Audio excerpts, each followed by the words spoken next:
Hello friends, today we are going to discuss second chapter of Beehive book from 9th class Sound of Music। आज हम इसका part 2 करेंगे जिसका नाम है the shehnai of Bismillah Khan. इसका पार्ट 1 हम कर चुके हैं जिसका नाम था Evelyn Glennie listens to sound without hearing it. Chapter को शुरू करने से पहले मैं डिस्कस करना चाहूँगा कि भारत में बहुत महान म्यूजिशियंस हुए हैं, जैसे तानसेन, जाकिर हुसैन, उस्ताद बिस्मिल्लाह खान, पंडित रविशंकर, AR रहमान, न जाने कितने ऐसे म्यूजिशियंस हुए हैं जिनके बारे में बता पाना काफ़ी मुश्किल है। इस चैप्टर में हम बात करेंगे बिस्मिल्लाह खान साहब के बारे में, जिनको खान साहब के नाम से भी जाना जाता है। इन्होंने शहनाई को अंतर्राष्ट्रीय स्तर पर एक नई पहचान दिलाई। ये कैसे संभव हुआ, कैसे इनका बचपन बीता, कैसे इन्होंने शहनाई को अपना जीवन बना लिया, ये जानेंगे हम इस चैप्टर में बिस्मिल्लाह खान के माध्यम से। तो सबसे पहले मैं बताना चाहूँगा कि शहनाई का इन्वेंशन कैसे हुआ, इसका आविष्कार कैसे हुआ, इसको पहले किस नाम से जाना जाता था। पहले इसको जाना जाता था पुंगी के नाम से। पुंगी इसका जेनरिक नेम है। एक्चुअली इस दुनिया में जो भी चीज़ें हैं उनका एक साइंटिफिक नेम होता है जिसको हम जेनरिक नेम भी बोलते हैं। जैसे इंसान का जेनरिक नेम है होमोसेपियंस। अगर हम इंटरनेशनल लेवल पे साइंटिफिक नेम की बात करें तो इंसान को होमोसेपियंस के नाम से जाना जाता है। वैसे ही उस समय जितने भी ऐसे इंस्ट्रूमेंट थे जो साउंड प्रोड्यूस करते थे लेकिन उनकी साउंड अनप्लीजेंट होती थी, यानी कि मधुर नहीं होती थी, रिजिड नॉइस मेकर उनको बोला जाता था, जो हवा से साउंड को पैदा करे, तो उनको पुंगी कहा जाता था। उस टाइप के जितने भी रिजिड नॉइस मेकर इंस्ट्रूमेंट थे उनका नाम था पुंगी। अब इसके बाद क्या हुआ, इस पुंगी को रॉयल कोर्ट में प्ले किया गया। रॉयल कोर्ट मतलब औरंगजेब उस समय भारत का शासन करता था, भारत पे रूल करता था, और एम्परर औरंगजेब के सामने जब pungi was played then he banned the pungi. उसने पुंगी को बैन कर दिया कि पुंगी नहीं बजेगी। क्यों? Because of its shrill and unpleasant sound. इसकी साउंड बड़ी श्रिल थी, बड़ी तीखी थी, कानों में चुभती थी, इसको बैन कर दिया गया। लेकिन लोगों का ऐसा विचार था कि आने वाले समय में पुंगी फिर से रिवाइव होगी, फिर से ये अपना अस्तित्व बनाकर रहेगी। फिर एक फेमस म्यूजिशियंस का फैमिली था जो प्रोफेशनल थे म्यूजिक के क्षेत्र में। उनमें एक बार्बर, एक नाई ने डिसाइड किया कि वह पुंगी की टोनल चेंज को, टोनल क्वालिटी को, जो उसकी चेन है, टोन है उसको चेंज कर देगा, उसकी क्वालिटी को चेंज कर देगा। उसने क्या किया, एक नेचुरल होलो स्टेम लिया, एक खोखला पाइप लिया, natural hollow stem, and made 7 holes, 1 2 3 4 5 6 7, and made 7 holes in it. ये जो पाइप था ये पुंगी से बड़ा भी था और ब्रॉड भी था। तो 7 होल्स करने के बाद उसने इसको प्ले किया and it produced a melodious sound, a pleasant sound. And when the barber played this instrument in royal court in the chamber of Shaha, all people who were present there were surprised. उस शाह के chamber में, उस राजा के chamber में जितने भी लोग थे सारे के सारे स्तब्ध रह गए, सरप्राइज्ड हो गए कि इतनी प्यारी टोन, इतनी प्यारी आवाज़। तब इसको नाम दिया गया शहनाई। अब शहनाई नाम कैसे हुआ, पुंगी से चेंज होकर के क्या हुआ, शहनाई। क्योंकि it was played for the first time in the chamber of Shah. Shah मतलब जैसे हम बोल देते हैं बादशाह, बादशाह अकबर, बादशाह औरंगजेब, तो शाह के चैम्बर में, शाह के दरबार में इसको प्ले किया गया। प्ले किसने किया? नाई ने, यानी कि एक बार्बर ने। तो it was named shehnai. Again I repeat, because it was for the first time played in the chamber of Shah and played by a barber, so it was called शहनाई। ये तो थी शहनाई का इतिहास कि शहनाई किस प्रकार से पुंगी से बदल करके शहनाई हो गई। इसके बाद जितने भी ऑस्पिशियस ओकेजन्स होते थे, शादी हो गई, टेम्पल मंदिर में कोई प्रोग्राम हो गया, वहां पर इसको प्ले किया जाने लगा। नॉर्थ इंडिया में तो शहनाई के बिना कोई भी शादी समझी ही नहीं जाती है, कोई अस्तित्व ही नहीं है, इंडिस्पेंसेबल समझा जाता है कि भाई जैसा कुछ हुआ ही ना हो। तो नॉर्थ इंडिया में इसकी बहुत ही इंपॉर्टेंस है। शहनाई आपको हर शादी में बजती हुई मिलेगी। जब भी आप कभी इस साइड जाओ तो आप वहाँ पूछो कि आपका फेवरेट इंस्ट्रूमेंट क्या है, तो वो आपको बताएंगे कि शहनाई है। शहनाई के बारे में एक बात और, एक उर्दू का शब्द है नौबत, NAUBAT।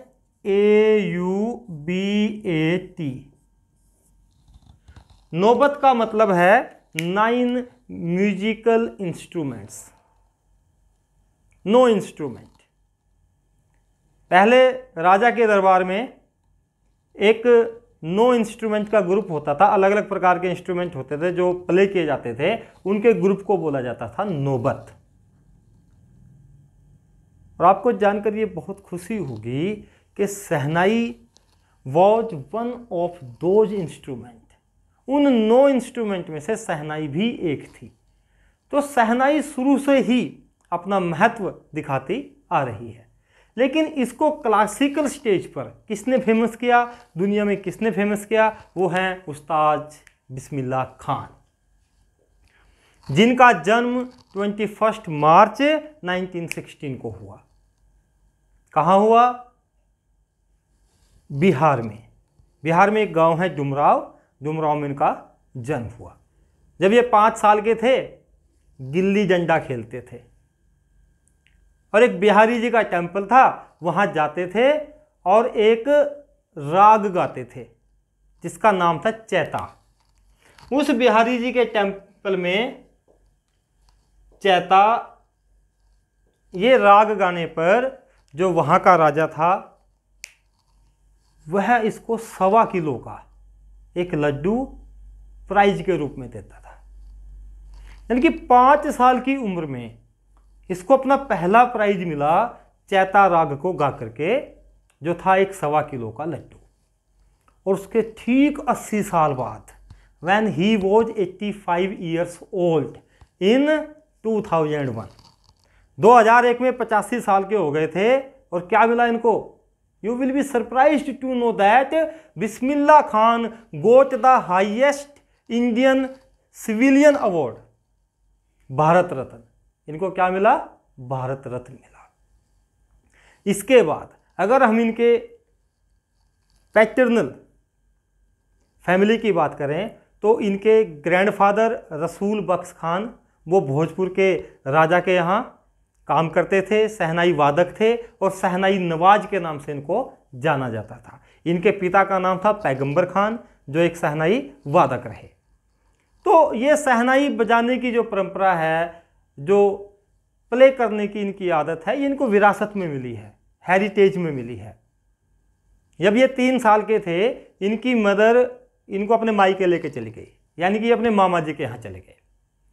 और इनके मामा जी का नाम था अली बख्श। अली बख्श विष्णु जी के टेम्पल में शहनाई प्ले किया करते थे और बड़े फेमस थे। ये भी उनके साथ जाना इन्होंने शुरू किया, इनको अच्छा लगा और इन्होंने डिसाइड कर लिया कि वो क्या करेंगे, शहनाई को प्ले करना सीखेंगे। इसके बाद ये वहाँ पर एक टेम्पल है बालाजी, एक टेम्पल है मंगला का, तो वहाँ पर ये जाने लगे। गंगा नदी वहाँ पर बहती थी, गंगा की लहरें जैसे चलती थी, उन लहरों से बिस्मिल्लाह खान जी को इंस्पिरेशन मिली और उन्होंने बहुत ही ज़्यादा साउंड्स प्रोड्यूस कर दी। यानी कि शहनाई से, उन लहरों से प्रभावित होकर के बहुत सारी साउंड्स इन्होंने दुनिया के सामने रख दी, एक नई पहचान दी। किसको? शहनाई को। 14 साल की उम्र में ये इलाहाबाद म्यूजिक कॉन्फ्रेंस में गए। वहाँ पर उस्ताद फयाज खान ने जब इनको सुना तो वो बहुत प्रभावित हुए और उन्होंने कहा एक दिन तुम कुछ ना कुछ जरूर करोगे, तुम बहुत फेमस हो जाओगे। और ऐसा ही हुआ। यदि हम बात करें 1938 की, 1938 में क्या हुआ? AIR ऑल इंडिया रेडियो का इनॉग्रेशन हुआ। ऑल इंडिया रेडियो अस्तित्व में आई और ऑल इंडिया रेडियो में इनको पहला ब्रेक मिला कि इन्होंने वहां पर शहनाई को प्ले किया। 15 अगस्त 1947 को भारत देश आज़ाद हुआ और वहाँ पर भी इनको एक अपॉर्चुनिटी मिली। लाल किले पर पहली बार जब जवाहरलाल नेहरू ने अपनी famous speech the, tourist with destiny, speech का क्या नाम था? Tourist with destiny. उससे पहले इन्होंने वहाँ पर शहनाई को प्ले किया और एक अपनी अलग पहचान बनाई। 1938 में AIR पे ब्रेक मिला और 1947 में लाल किले पर इन्होंने शहनाई को प्ले किया। यानी कि ये दो इंसिडेंट जो थे, इन दो इंसिडेंट ने उस्ताद बिस्मिल्लाह खान को अंतर्राष्ट्रीय स्तर पर फेमस कर दिया। ये केवल भारत तक ही सीमित नहीं रहे, ही विजिटेड फॉरेन ऑल्सो, विदेशों में भी गए। सबसे पहले गए अफगानिस्तान में। अफगानिस्तान के किंग जहीर शाह ने इनसे बहुत मेल मिलाप किया और इनसे बहुत प्रभावित हुए और इनको बहुत ही अमूल्य वैल्यूएबल पर्शियन कारपेट्स गिफ्ट के रूप में दिए। अगर मैं बात करूं कि ये केवल शहनाई को प्ले करने तक ही सीमित नहीं रहे, इन्होंने एक फिल्म बनी थी गूंज उठी शहनाई, जिसको डायरेक्ट किया था विजय भट्ट साहब ने। उसमें एक सॉन्ग है, दिल का खिलौना है टूट गया, दिल का खिलौना है टूट गया। इसमें अपना म्यूजिक दिया शहनाई से।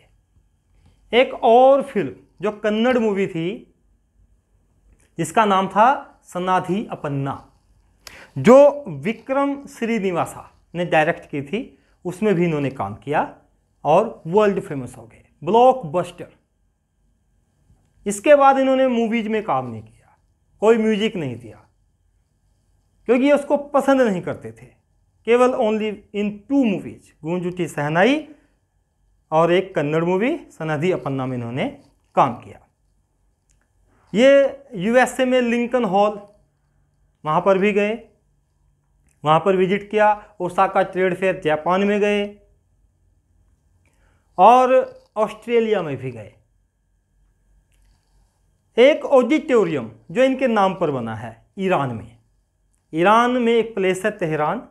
यदि आपको कभी विजिट करने का मौका मिले तो आप वहाँ जाइए और वहाँ पर एक ऑडिटोरियम खान साहब के नाम पर बनाया गया, जिसका नाम है ताहर मौसीकी उस्ताद बिस्मिल्लाह खान। इस प्रकार से न केवल भारत में अंतर्राष्ट्रीय स्तर पर शहनाई को पहचान दिलाने वाले उस्ताद बिस्मिल्लाह खान ने जो कुछ देश के लिए किया है वह बहुत ज़्यादा है। अगर हम इनके नेशनल अवार्ड्स की बात करें, इनको बहुत सारे राष्ट्रीय अवार्ड्स मिले हैं, जैसे भारत रत्न जो 2001 में मिला और पद्म भूषण, पद्म विभूषण, ये इनको अवार्ड्स मिले। इन्होंने पूरे भारत देश से रिक्वेस्ट भी की थी कि आप अपने बच्चों को म्यूजिक सिखाएं, ताकि म्यूजिक की जो परंपरा है ये अनवरत रूप से चलती रहे। इनके एक स्टूडेंट ने इनको कहा कि आप USA में आइए, वहाँ पर एक स्कूल ओपन कीजिए इन्होंने कहा कि मुझे प्यार है भारत से, गंगा से, बनारस से, क्योंकि बनारस में इनके मामा जी रहते थे और अपने मामा जी अली बख्श के साथ इन्होंने शहनाई को प्ले करना सीखा, तो वहाँ से इनको बहुत लगाव था। ये कहने लगे कि मुझे तो भारत से, गंगा से, बनारस से, डुमराव से बहुत लगाव है, मैं नहीं जाऊँगा। स्टूडेंट ने कहा कि यूएसए में जो आप स्कूल ओपन करोगे वहाँ पर मैं ऐसा ही माहौल क्रिएट कर दूंगा कि वहाँ पर आपको लगेगा कि मैं बनारस में ही हूँ, मैं डुमराव में ही हूँ। खान साहब कहने लगे कि गंगा को भी ले जाओगे? गंगा को कैसे ले जाओगे, गंगा तो यहीं रहेगी, वैसा एटमॉस्फेयर तो बना दोगे। और उस्ताद बिस्मिल्लाह खान वहाँ पर नहीं गए। उस्ताद बिस्मिल्लाह खान कहते भी थे कि जब मैं भारत से बाहर होता हूँ तो मुझे हिंदुस्तान की याद आती है, और जब मैं हिंदुस्तान में मुंबई में होता हूँ तो मुझे बनारस की, जिसका नाम अब वाराणसी है, उसकी याद आती है, गंगा की याद आती है, डुमराव की याद आती है। इस प्रकार से वो ज़मीन से जुड़े हुए व्यक्ति थे। 2 अगस्त 2006 को उस्ताद बिस्मिल्लाह खान हमें छोड़ करके चले गए। भारत सरकार ने उनके लिए राष्ट्रीय शोक व्यक्त किया और उस समय घोषित भी कर दिया था कि 1 दिन का राष्ट्रीय शोक उनके लिए रहेगा। इस प्रकार से उस्ताद बिस्मिल्लाह खान के बारे में हमने बहुत कुछ जाना कि किस प्रकार से उन्होंने अपनी एक ही अलग पहचान बनाई। मतलब he was a renowned personality in case of shehnai. इस प्रकार से हमारा चैप्टर खत्म होता है। आप मेरे चैनल को सब्सक्राइब कीजिए, मेरी वीडियो को लाइक कीजिए, शेयर कीजिए और बेल आइकन को दबाइए ताकि आने वाली वीडियोज़ के नोटिफिकेशंस आपको मिलते रहें। Thank you and have a nice time.